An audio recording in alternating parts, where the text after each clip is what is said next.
কৃষ্ণ কৃষ্ণ কৃষ্ণ হরে হরে, হরে রাম রাম রাম হরে হরে।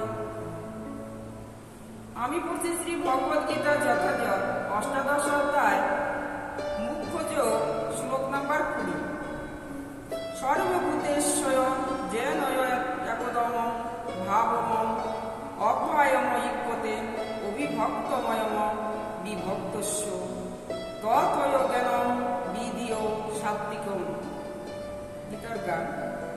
এক জীব আত্মা নানা কর্মফল ভেদে মানসাদি সর্বদেহে শেষ, সে বর্তমান খেদে অভয় সে জীব হয় একত্র জ্ঞান বিভিন্নতে এক দেশে দেখে সেই যে সাত্বিক জ্ঞান। অনুবাদ।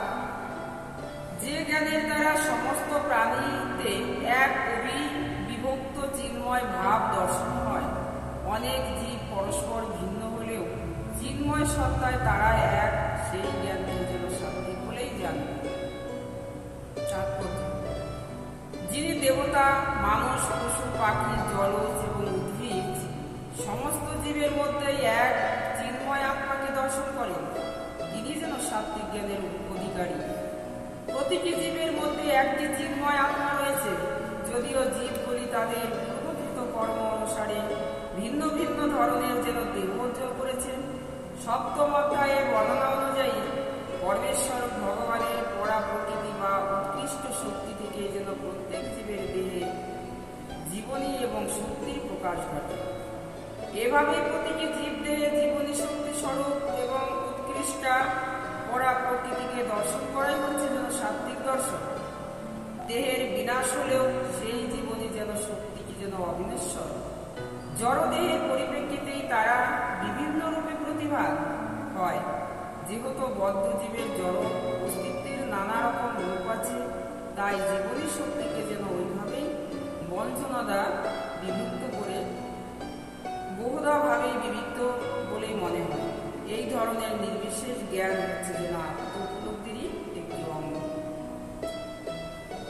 শ্লোক নম্বর 21। পৃথক্তয়ানত যৎ জ্ঞান নানা ভাবানয় ভিন্ন পৃথক অভিধানয় মেধি সর্বেশ্বয় ভূতেশ্ব তত জ্ঞানম বিধি রাজস্ব।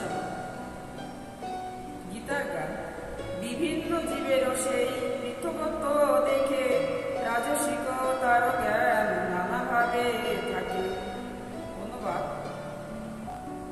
যে জ্ঞানের দ্বারা সমস্ত প্রাণীতে ভিন্ন ভিন্ন ধরনের আত্মা অবস্থিত বলে পৃথক রূপে দর্শন হয়, সেই জ্ঞানকে যেন রাজসিক বলেই জানবে। তাৎপর্য। জড়দেহটি হচ্ছে জীব এবং দেহটি নষ্ট হয়ে গেলে তার সঙ্গে সঙ্গে চেতনা নষ্ট হয়ে যায় বলে যে ধারণা, তাকেই বলা হয় রাজসিক জ্ঞান। সেই জ্ঞান অনুসারে দেহের বিভিন্নতার কারণ হয়ে হচ্ছে যেন ভিন্ন ভিন্ন রকমের চেতনার প্রকাশ। এছাড়া পৃথক কোনো আত্মা নেই যার থেকে চেতনার প্রকাশ হয়।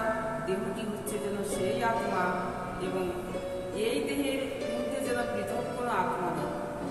এই ধরনের জ্ঞান অনুসারে চেতনা হচ্ছে সাময়িক অথবা স্বতন্ত্র কোনো আত্মা নেই, কিন্তু সর্বব্যাপক এক আত্মা রয়েছে যা পূর্ণ জ্ঞানময় এবং এই দেহটি হচ্ছে যেন সাময়িক অজ্ঞানতার প্রকাশ। অথবা এই দেহের অতীত কোনো বিশেষ জীবাত্মা অথবা পরমাত্মা নেই। এই ধরনের সমস্ত ধারণাগুলিকে যেন রজগুণ জাত বলেই গণ্য করা হয়। হরে কৃষ্ণ কৃষ্ণ কৃষ্ণ হরে হরে।